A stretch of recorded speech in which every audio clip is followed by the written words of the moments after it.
मैं वर्तमान की बात करूं निरुपम साहब, उससे पहले मैं थोड़ा सा अतीत में जाना चाहूंगा। 2005 में आपने शिवसेना छोड़ी। आप शिवसेना के एक बहुत ही लॉयल कार्यकर्ता रहे हैं। शिवसेना छोड़ने के बाद उस समय आपको लगा था कि आज ये हश्र हो जाएगा शिवसेना का, शिवसेना की ये गत हो जाएगी, दो टुकड़े में बट जाएगी शिवसेना? मैं इतना तो मैं नहीं कह सकता कि ऐसा कोई बहुत ज़्यादा मैं भविष्य को देखने वाला व्यक्ति था, लेकिन शिवसेना में एक डीजेनरेशन शुरू हो गया था, क्योंकि शिवसेना में संवाद नाम की चीज़ खत्म हो चुकी थी और शिवसेना का नेताओं और कार्यकर्ताओं के बीच एक संपर्क होना चाहिए, एक संवाद होना चाहिए, एक रिश्ता होना चाहिए, वो रिश्ता धीरे धीरे खत्म हो गया था। खासकर जब बाला साहब एकदम सब कुछ संभालते थे तो निश्चित और बाला साहब कार्यकर्ताओं के साथ एक बड़ा अच्छा संवाद रखते थे। वो संवाद का पूरा वो जो एक धारा थी कहीं ना कहीं रुक गई थी।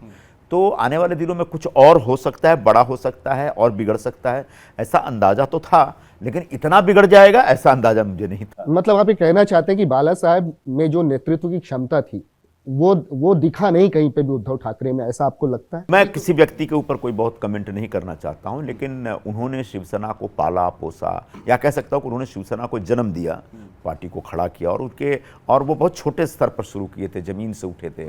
तो एक कार्यकर्ताओं का महत्व क्या होता है, कार्यकर्ताओं के साथ संवाद कैसा होता है। अभी परसों मुझे एक एमएलए मिले थे जो शिवसेना से जुड़े एमएलए थे। उनने कहा कि साहब जब शिवसेना कांग्रेस की सरकार थी तो वो गए थे कहने कि भाई ये भी मंत्री बनने का मौका दीजिए। तो उनका मजाक उड़ाते हुए कहा गया कि भाई जरा अलमारी में देखो कोई मंत्री का है तो दे दो इसको। मतलब उस दिन से मैं टूट गया और उस दिन से निकला और अभी वो शिंदे ग्रुप में।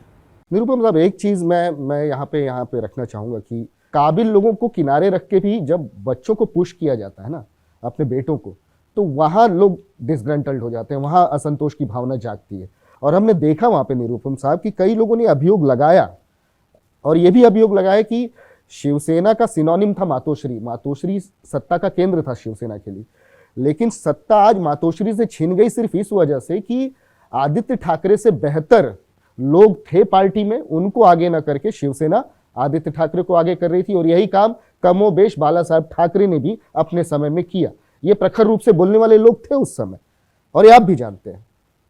नहीं, बोलने वाले थे, लेकिन उससे बोले तो नहीं कोई। कौन बोला? हाँ, मतलब बाला साहब के सामने मेरा ऐसा नहीं मानना है। मेरा मानना है एक पार्टी इतनी बड़ी होती है कि उसमें तमाम योग्य लोगों को एकोमोडेट करने के साथ साथ बेटे को भी एकोमोडेट कर सकते हैं, लेकिन बेटे की बड़ी जिम्मेदारी बनती है। बेटे की जिम्मेदारी ये बनती है कि पिता की विरासत को पूरी योग्यता के साथ, सामर्थ्य के साथ और शक्ति के साथ और लगन के साथ आगे लेके बढ़े। जो लोग आगे लेके बढ़ते हैं उनकी पार्टी आगे बढ़ जाती है।